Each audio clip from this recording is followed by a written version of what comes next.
Television. KTCA-TV, St. Paul, Minneapolis, Channel 2. It takes two.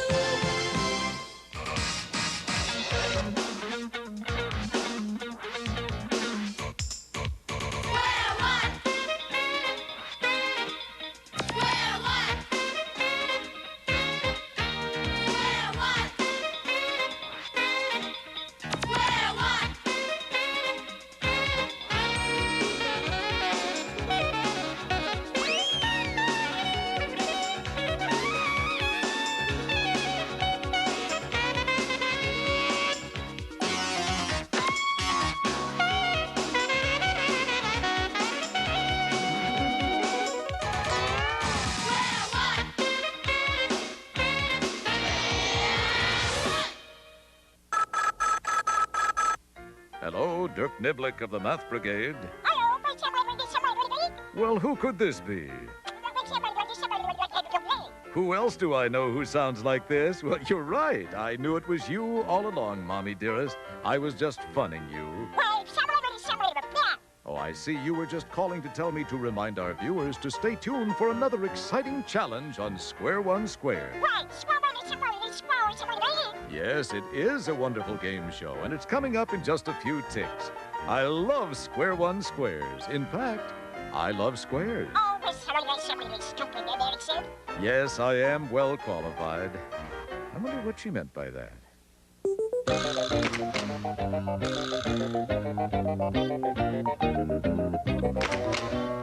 Have you kids ever gone on a safari? No? Well, safari so goody. We're going to take a magical safari, and we're going to see lots of different animals, but I, through mystical powers, will make you select my favorite animal. I have my favorite animal on this card. Now, it works like this. This is a map of our safari. See the animals? Well, they aren't really animals, just drawings of them. Now, this is a low-budget show, and cleaning up after some of these guys would take weeks. Now, I want you to pick a number between 5 and 15.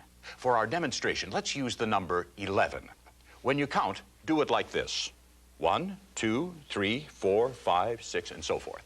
Now, come up to the television screen. Come on, right up to the screen. It won't hurt you. Come on, now put your finger on the arrow right here. Put it right here. Now, begin to count from 1 until you get to 11. Okay, here we go. 1, 2, 3, 4, 5, 6, 7, 8, 9, 10, 11.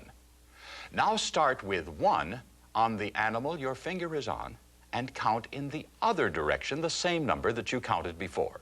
Ready?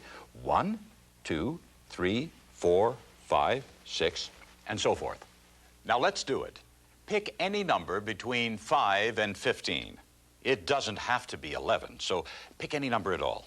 Let's start counting it out, beginning with the black arrow. Begin to count from 1 until you get to your number. I'll count with you up to 5, and then you keep going. Okay? Here we go. 1, 2, 3, 4, 5. Keep going till you get to your number. Now, when you get to your number, stop. Keep your finger there. Okay, everyone finished counting? Now count in the other direction the same number that you just counted. Now start with 1 on the animal your finger is on. Ready? Do it. Okay, 1, 2, 3, 4, 5, 6, 7. Okay? Now I'm going to make all the animals disappear except the one you have your finger on. Now, if we've all counted correctly, we're here. And here is the prediction. You all landed on the pig, didn't you? Well, just like I said, isn't that a magic safari? It works every time. No matter which number between 5 and 15 you pick. So let's pick a different number and try it again. Count from the arrow until you reach your number and then stop, okay? 1, 2, 3, 4, 5. Keep going. Everyone finished counting? Now, start there and count back to your number. Okay?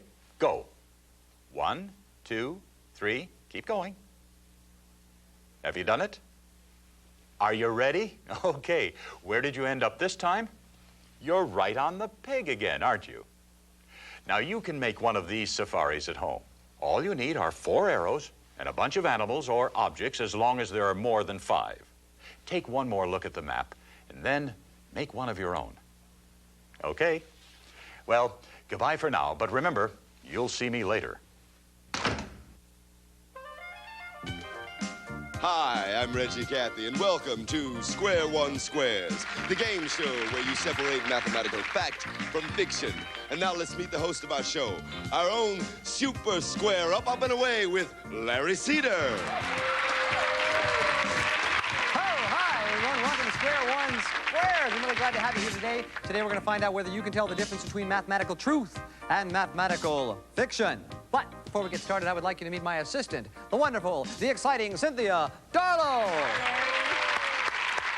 And our players for today from Square One TV, Louisa Lashin and Beverly Mickens. Hi. How you guys doing? Hi, good to have you here. Oh, no. Now let's meet our contestants. Representing red today is Ayana. How are you today? Fine, I understand you like to collect stamps. Yeah. Is that like postage stamps and different diagrams on them? Yeah. Sounds like a lot of fun. That's great. Some of them are beautiful. And representing blue is Steven. How are you?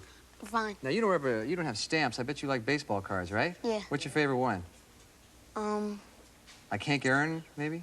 Yeah. Yeah, that's a good one. Sure. All right, well, let's go on to the game. I'm glad to have you here. We'll talk about the rules. Here's how we play. The object of the game is to get 3 squares in a row, just like tic-tac-toe, either vertically, horizontally, or diagonally. Now, to kick things off, we're going to give away the middle square. That's called the wild square. It can be used by either blue or red at any time during the game. Here's how we play. I'll ask you to pick a square. I will then ask our players a mathematical question. Now, one of them is going to answer with the truth. However, one of them will answer with a bluff. It's up to you to determine which of them is telling the truth, okay? All right, now before the game we flipped a coin. Who won the toss? I did. Ayana, okay, here you go. Pick a square. S. S is your choice, and here we are. Our first question is a video question, so keep your eye on the monitor. I want you to look closely at this grid. Now, here's the question. How many squares are there? All right. Beverly, your answer. Okay, I see 14 squares. Okay, and Louisa, your answer. 9 squares.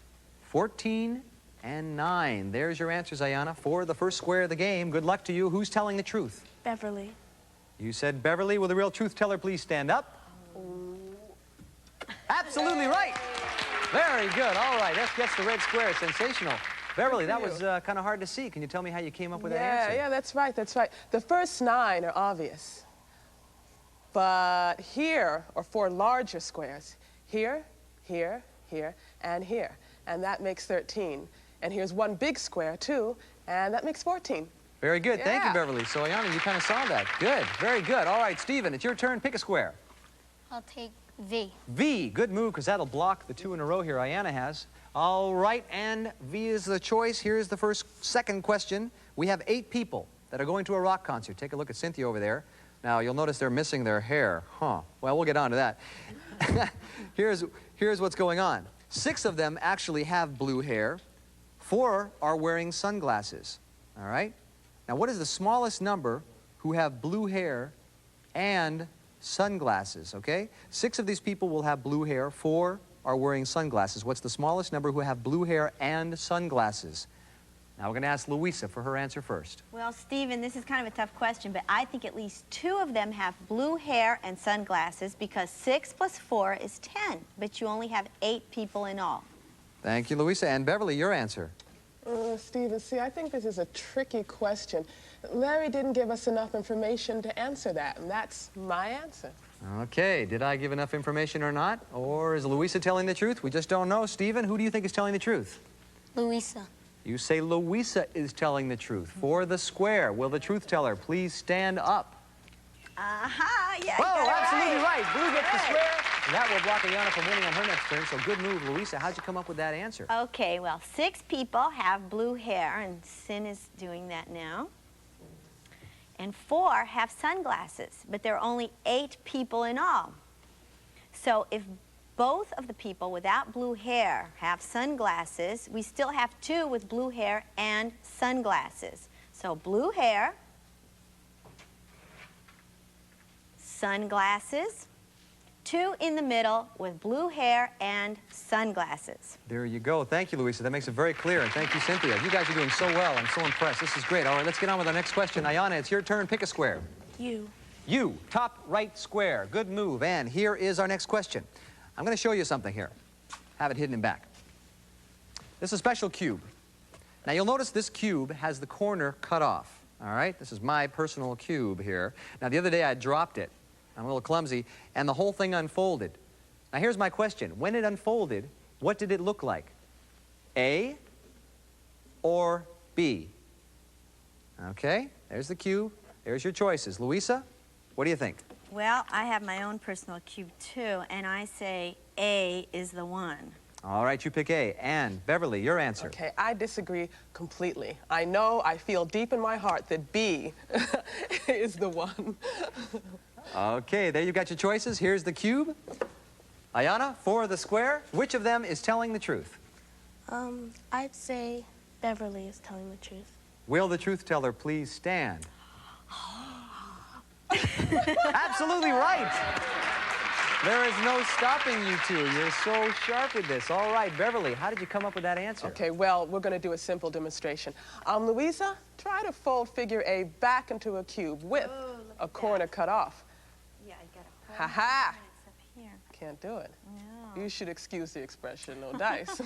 Now, I will fold figure B. Hey, presto! Hey, one cube, one corner slice. Very, very good. Very interesting demonstration. Thank you. Okay, let's move on. Now this will be Steven's turn. Here we go. Pick a square. 1. 1, bottom left corner. All right, here is the question. It's a video question, so take a look at your monitor. Now, they've hired a new kid over at the Chicken Little Egg Company to take inventory, but he's kind of confused. He doesn't know which is more, 6 dozen or half a dozen. Which of those two is more? Beverly, your answer. Okay, Stephen, that's really, really easy. 6 dozen is a lot more eggs. All Really right. is. Louisa, your answer. I think she's bluffing. Half a dozen is the same as 6. So half a dozen is the same as 6 dozen. Okay, there you have your answers. They both sound so sincere. Stephen, who's telling the truth? Beverly. Truth teller, please stand up. Ooh! Absolutely right again. There's no stopping you two. All right, blue gets the square. Beverly. Yes, my lovely fellow cast member got a little confused by all those uses of the word dozen. Half a dozen is the same as 6. So the bottom is only 6 dozen. Now look at the top. 6 dozen. 6 dozen is 72. That's 72 dozen. So 6 dozen is much more than half a dozen. Great. Thank you, Beverly Ann. Moving on. Here we have a question for Steve. Oops. I'm sorry. We're out of time. We're going to have to calculate our winner based on squares. But since you both have an equal number of squares, it's a tie. You both did a great job. Congratulations. Very, very good. Very good. For playing so well, you're both going to win a Square One TV sweater. There you have it. Beverly's going to show it to you. You did a great job. Our best players today, I think. Fantastic. Thank you, Cynthia. Thank you, players. Thank you, Reg. We'll see you next time on Square One Squares. Good job. Gotten a lot of mail in the last few minutes asking me to do another stick puzzle. So I will. Here goes.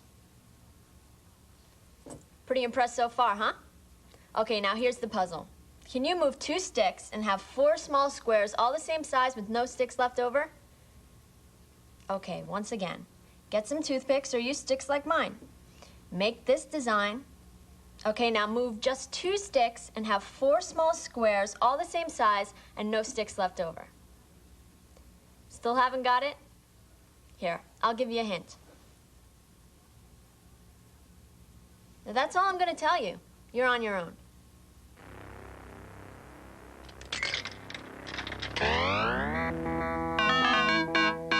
Mathman, your mission is to eat only multiples of 5. When you encounter a number, you will have until the count of 3 to make your decision. And beware the ruthless Mr. Glitch. He will eat you if you are wrong. Mathman. Yep. Mathman. Multiples of 5. Mathman. There's one now. Math man, math man, math man, math man, math man, math man, math man, math man, math man. Okay. Uh-oh. Math man, math man, math man, math man, math man, math man.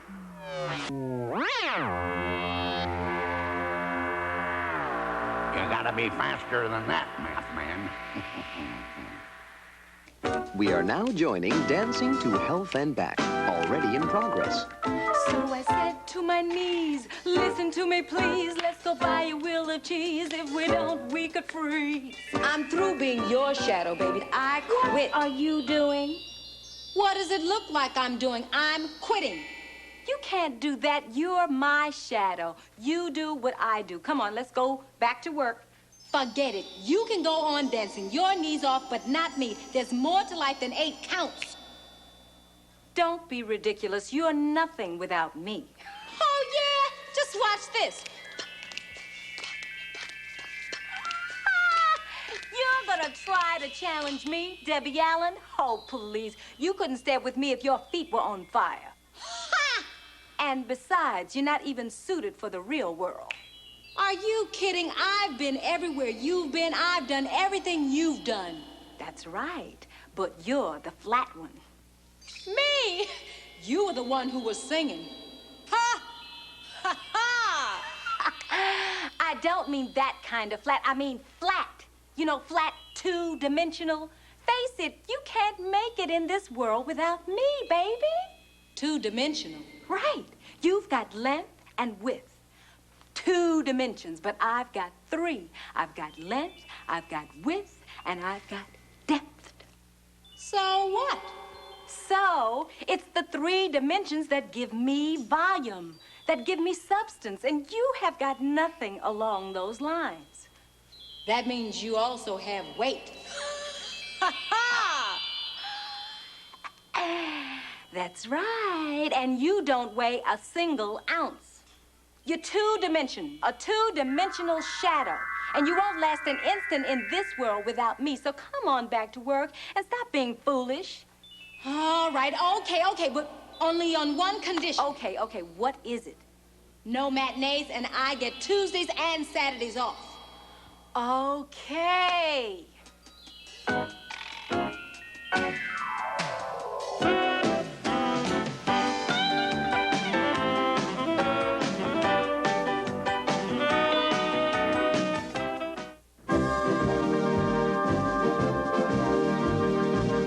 The story you are about to see is a fib, but it's short.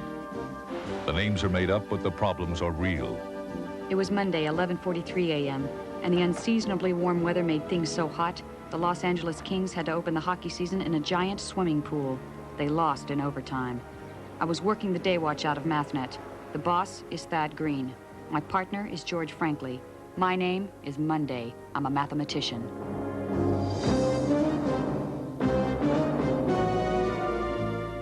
Sergeant Bill Dietrich had asked for our help on a new case. A case that involved an unusual number of stolen automobiles being taken from, in, and around the greater Los Angeles area. We decided to eyeball a couple of scenes from yesterday's show to refresh our memories. Going over the facts is important in problem solving, and we had a big one to solve. Why are you showing this to us, Bill? This is a bar graph that indicates car thefts in the greater Los Angeles area for the past 5 years, month by month. A second graph indicated that car thefts were up, way up. Just look at this. What a jump. In those 2 months, thefts are 295% of what they were for the same period last year. 295%? That's nearly 3 times as many. We asked Debbie Williams, head of our computer lab, to help. Something funny's going on, Debbie. I think what we need is to look at the information. It's all stored in a computer in a database. Database. Good. I was hoping we'd be able to use a computer software program that allows us to store all kinds of information and organize and reorganize it so it can be retrieved selectively. Weren't you, Kate? More than anything in the world. Be more specific. Right. Maybe there's a pattern. Can you analyze the reports and look at when the cars were stolen? Where they were stolen. What makes? What years? We got Debbie started on the problem and were called to meet Bill outside the office. You wanted to see us, Bill? Yes, George, Kate. How's the investigation going? Debbie's crunching some numbers for us. Tell her to add one. Oh? My car has just been stolen.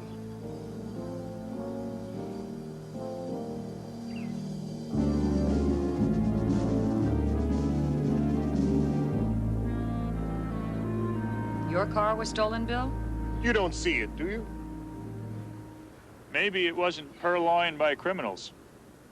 You know, swiped. You have a better explanation based on the facts, do you, George?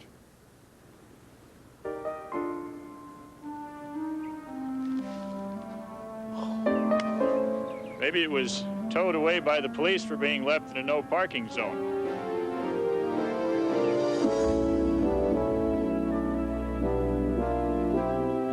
Okay, I paid the fine. Now I have to go get the car. Sorry, Bill. Oh, it's my own fault. No excuse for parking in a tollway zone. I was in a hurry and didn't realize that I had done it. How much they soak you, Willie? George. Can you deduct the fine from your taxes? George. All right, all right. Thanks for the ride. I'm going back to the office. See you later, Sergeant Dietrich. Oh, I'm sorry. Excuse me. Okay, no problem. Oh, excuse me. I'm just upset. It's my car. You have a car? I mean, you're so young. I'm 16 years old. And you have a car? I had a car. It was my mother's, and now it's gone. Your mother's car was stolen? No, it was towed away. And wouldn't you know? Uh-huh. It was the first time I ever got to drive it alone. And you just got your license. Mm-hmm. What's your name? Liso. My mom let me take her car to go shopping. When I came out of the store, it was being towed away by a police wrecker. Seems to be a lot of that going around. Sir? Nothing. So did you pay the fine and get the car back? That's just it. They can't find the car. They say they didn't take it. Then they probably didn't. But they did. I saw it being towed. I ran after the wrecker but couldn't catch it. Lisa, I'm George Franklin. This is Kate Monday. We're with MathNet. We'll see if we can help you get to the bottom of this.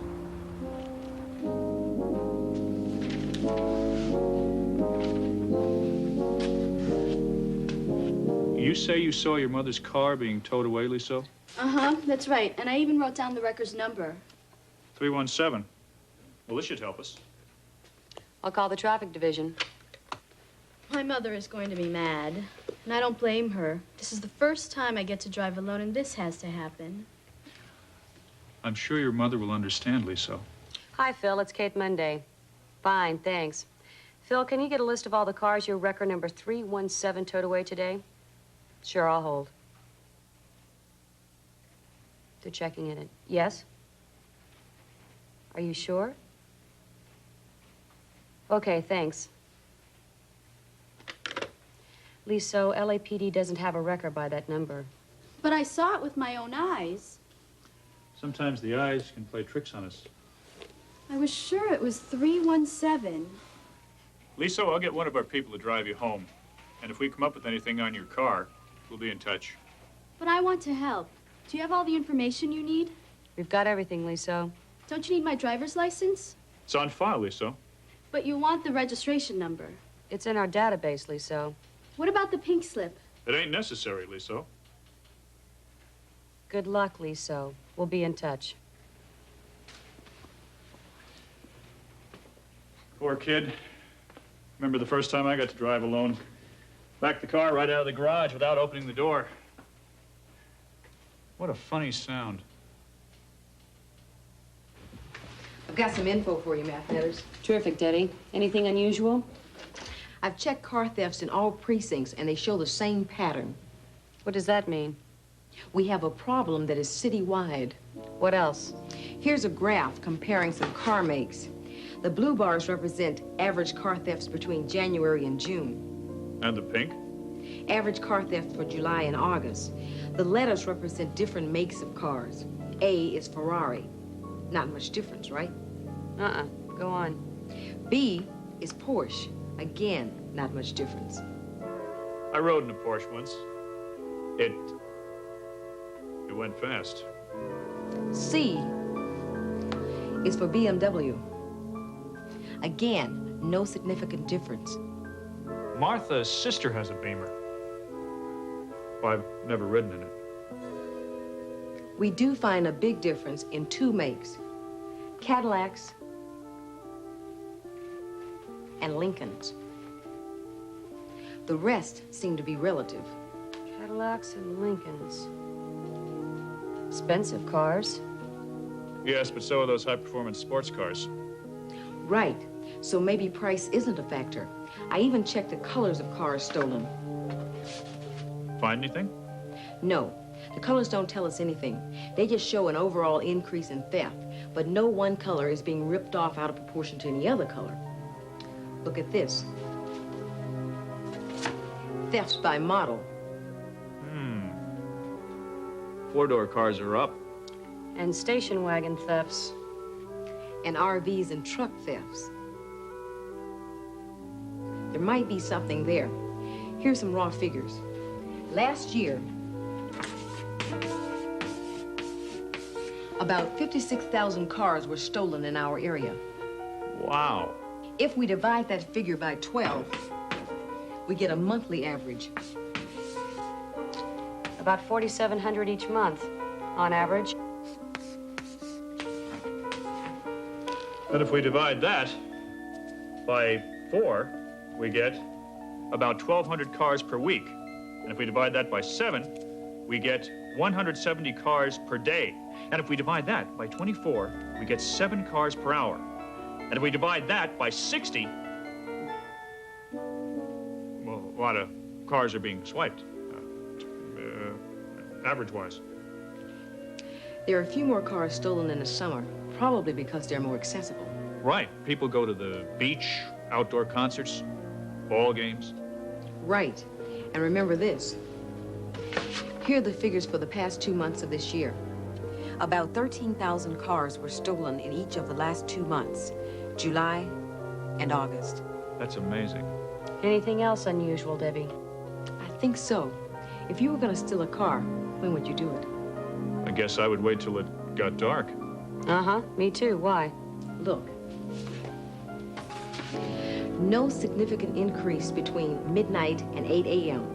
or from 4 p.m. till midnight. But look at 8 a.m. to 4 p.m. A huge increase during the day, Monday through Friday. They don't seem to work weekends. What do you make of that? You got me. 8 to 4, Monday through Friday. Maybe all the car thieves formed a union and won't work overtime.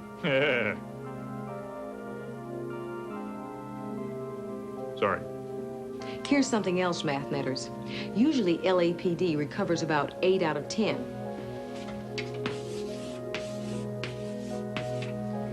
80% of the automobiles which were stolen.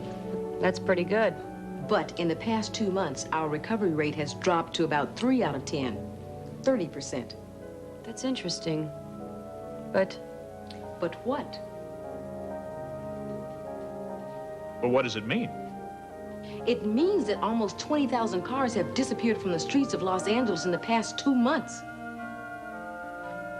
Right off the face of the earth.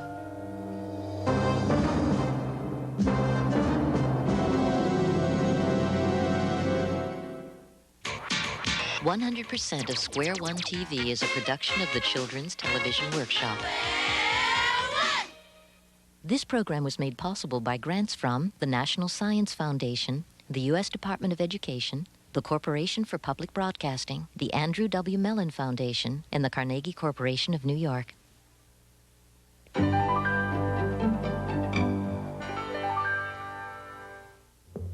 The warriors formed a circle. The dog dancers suddenly began to dance. The paintings of Karl Bodmer and the journals of Prince Maximilian document an intimate encounter with a people and culture that no longer exist. This is the first time I have met our earliest ancestors. Views of a vanishing frontier, next time on The American Experience. Tonight at 9, here on Channel 2. You're watching member-supported Twin Cities Public Television. KTCA-TV, St. Paul, Minneapolis, Channel 2.